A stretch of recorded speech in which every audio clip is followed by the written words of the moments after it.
திரு தூதர் பணிகள் அதிகாரம் 1. தூய ஆவியை பற்றிய வாக்குறுதி. தெயோபில் அவர்களே, இயேசு தாம் தேர்ந்து கொண்ட திரு தூதர்களுக்கு அவர்கள் தூய ஆவியின் துணையோடு செய்ய வேண்டியவற்றை குறித்து அறிவுறுத்திய பின் விண்ணேற்றமடைந்தார். விண்ணேற்றமடைந்த நாள் வரை அவர் செய்தவை, கற்பித்தவை யாவற்றையும் குறித்து எனது முதலாம் நூலில் நான் எழுதினேன். இயேசு துன்புற்று இறந்த பின்பு 40 நாள்களாக அவர்களுக்கு தோன்றி இறை ஆட்சியை பற்றி கற்பித்தார். பல தெளிவான சான்றுகளால் தாம் உயிரோடு இருப்பதை காண்பித்தார். அவர்களோடு சேர்ந்து உண்ணும்போது அவர்களிடம், நீங்கள் எருசலேமை விட்டு நீங்க வேண்டாம், என்னிடமிருந்து கேட்டறிந்த தந்தையின் வாக்குறுதி நிறைவேற காத்திருங்கள். யோவான் தண்ணீரால் திருமுழுக்கு கொடுத்தார், நீங்களோ இன்னும் சில நாட்களில் தூய ஆவியால் திருமுழுக்கு பெறுவீர்கள் என்று கூறினார். இயேசுவின் விண்ணேற்றம். பின்பு அங்கே கூடியிருந்தவர்கள் அவரிடம், ஆண்டவரே, இஸ்ரேலுக்கு ஆட்சி உரிமையை மீண்டும் பெற்றுத்தரும் காலம் இதுதானோ என்று கேட்டார்கள். அதற்கு அவர், என் தந்தை தம் அதிகாரத்தால் குறித்து வைத்துள்ள நேரங்களையும் காலங்களையும் அறிவது உங்களுக்கு உரியது அல்ல. ஆனால் தூய ஆவி உங்களிடம் வரும்போது நீங்கள் கடவுளது வல்லமையை பெற்று எருசலேமிலும் யூதேயா சமாரியா முழுவதிலும் உலகின் கடை எல்லை வரைக்கும் எனக்கு சாட்சிகளாய் இருப்பீர்கள் என்றார். இவற்றை சொன்ன பின்பு அவர்கள் கண்கள் முன்பாக அவர் மேலே எடுத்து கொள்ளப்பட்டார். மேகம் ஒன்று அவரை எடுத்து சென்று அவர்கள் பார்வையிலிருந்து மறைத்துவிட்டது. அவர் செல்லும்போது அவர்கள் வானத்தை அண்ணாந்து பார்த்து கொண்டே இருந்தார்கள். அப்போது வெண்ணுடை அணிந்த இருவர் தோன்றி, கலிலேயரே, நீங்கள் ஏன் வானத்தை பார்த்து கொண்டே நிற்கிறீர்கள்?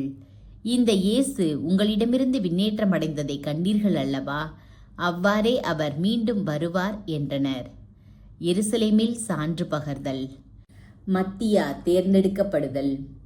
பின்பு அவர்கள் ஒலிவ மலையிலிருந்து எருசலேமுக்கு திரும்பினார்கள். இம்மலை எருசலேமுக்கு அருகில் ஓய்வு நாளில் செல்லக்கூடிய தொலையில் இருந்தது. பேதுரு, யோவான், யாக்கோபு, அந்திரேயா, பிலிப்பு, தோமா, பர்த்தலேமியு, மத்தேயு, அல்பேயுவின் மகன் யாக்கோபு, தீவிரவாதியான சீமோன், யாக்கோபின் மகன் யூதா ஆகியோர் திரும்பி வந்தபின் தாங்கள் தங்கியிருந்த மேல் மாடிக்கு சென்றார்கள். அவர்கள் அனைவரும் சில பெண்களோடும் இயேசுவின் சகோதரர்களோடும் அவருடைய தாய் மரியாவோடும் இணைந்து ஒரே மனதோடு இறைவனிடம் வேண்டிக் கொண்டிருந்தார்கள். அப்போது ஒரு நாள் ஏறக்குறைய 120 சகோதர சகோதரிகள் ஒரே இடத்தில் கூடியிருக்கும்போது பேதுரு அவர்கள் நடுவே எழுந்து நின்று கூறியது, அன்பர்களே, இயேசுவை கைது செய்தவர்களுக்கு வழிகாட்டிய யூதாசை குறித்து தூய ஆவியார் தாவீதின் வழியாக முன்னுரைத்த மறைநூல் வாக்கு நிறைவேற வேண்டியிருந்தது. அவன் நம்மில் ஒருவனாய் எண்ணப்பட்டு நாம் ஆற்றும் பணியில் பங்கு பெற்றிருந்தான்.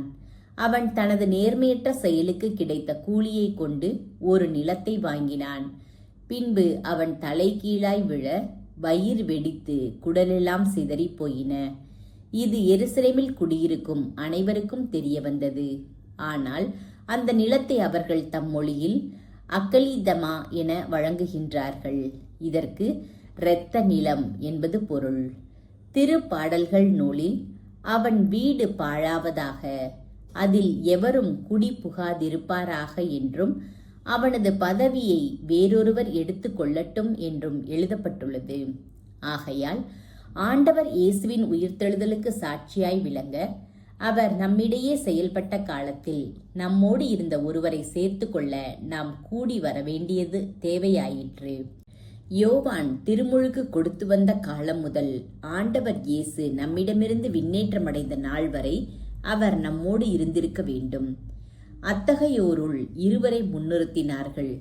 ஒருவர் யோசேப்பு என்னும் பெயர் கொண்ட பர்சபா, அவருக்கு யுஸ்து என்னும் பெயரும் உண்டு.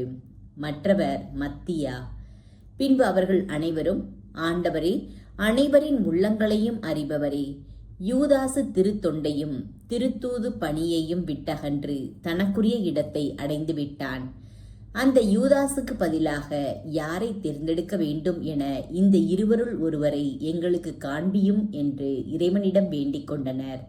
அதன்பின் அவர்கள் சீட்டு குலுக்கினார்கள்.